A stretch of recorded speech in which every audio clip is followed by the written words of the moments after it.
Hey there, cats and kitties. I am the Blues Man, Johnny Blues, and this is going to be a brief little review for Sword Art Online, episode 22. Big doings in this episode. A moment comes to pass in it that I have been waiting for a long time. And, basically in some of my previous reviews, I've griped about the fact that I thought we were going to get this a lot sooner, and now I see why everybody was so quick to let me know. Well, you know what? There's a reason why they hold it off. There's a key moment that this comes into play.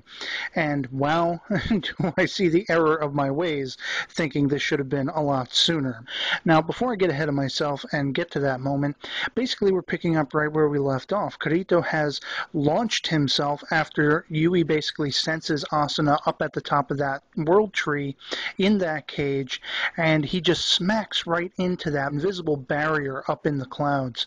And angered, he just keeps going at it, trying to get through this thing, but it's no go. It's not going to happen. It's not going to work.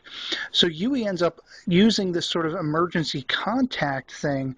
I forget what the exact name of it was, and this actually gets Asuna's attention. She can hear Yui, but she can't see them, but she gets the sense Yui and Kirito are there for her, trying to get to her.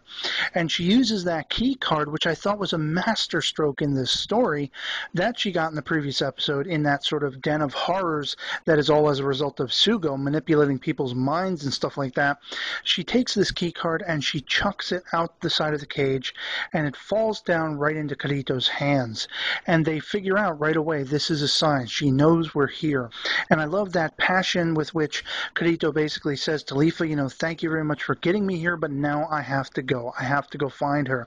And he goes down to the bottom of the world tree where the entrance is, and this is where, I guess the quest that's hinted at in the title comes into play, because he enters this place and it's like nothing I would have imagined. It's pretty much empty except for these sort of crystalline objects all on the inner workings, on the inner walls of this world tree, and out from these crystals appear the monsters he has to defeat on his rise up to the top of the world tree from the inside.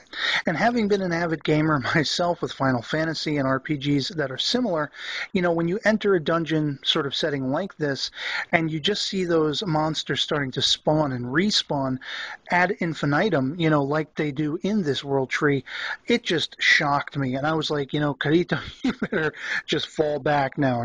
He basically wasn't going to. There was no chance he was going to fall back. But I knew this was disaster waiting to happen. And of course, he ends up being overpowered by so many enemies. They start shooting these spears at him, and you see like a whole bunch of swords go through him.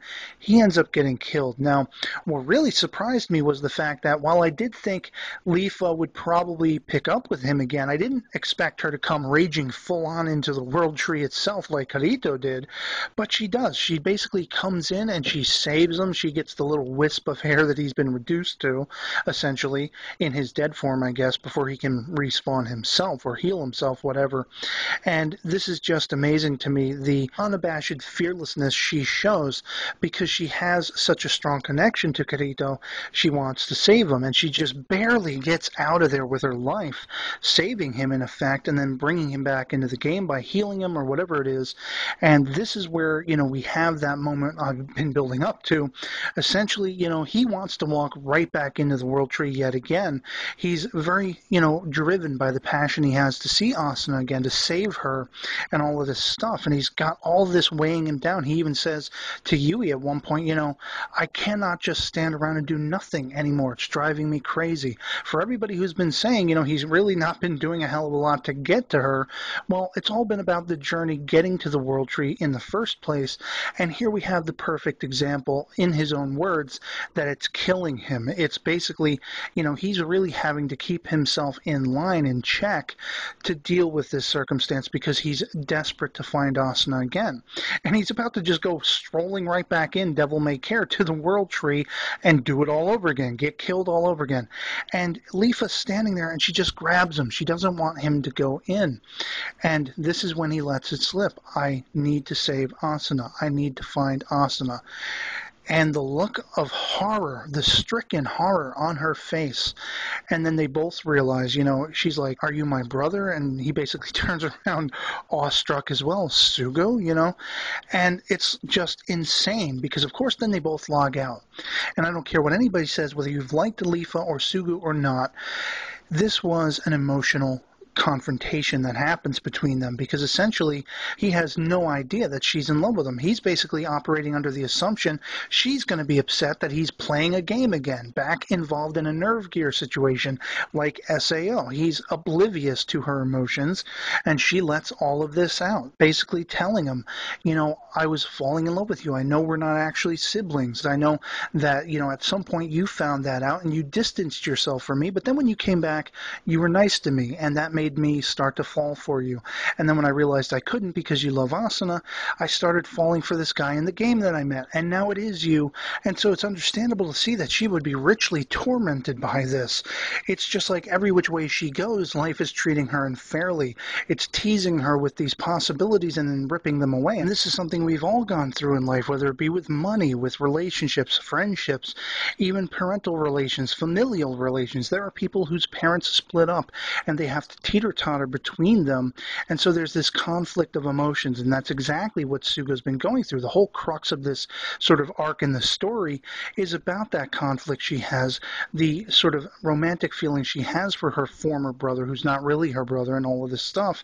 And then she starts to fall for this other guy. It seems like the perfect way for her to shift her focus away from him and onto something better. And of course, that unfairness in the situation, that it ends up being him again. Well, it just is tremendous to me. I really did get misty-eyed, I will admit, as this confrontation unfolded, because it's just the weight of the world on her shoulders now, and she feels like she has nowhere to turn by the end of it. And, you still have hanging in the balance not only Asuna, but 300 other lives, and what seems to be an unbeatable way to save them all, lest it be said Asuna herself. So yes, this was just a tremendous, tremendous episode. I really didn't know where this story was going to go. It really completely blindsided me at this point, because I haven't read the light novels, as I've said many times before.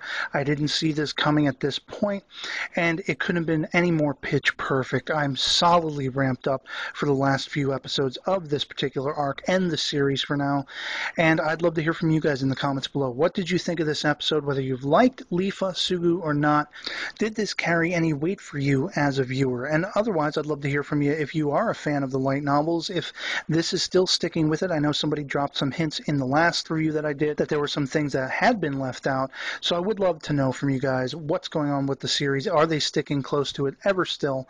And that's pretty much going to be it for me on this one. I hope this video finds you well, and I'll catch you all later. Peace.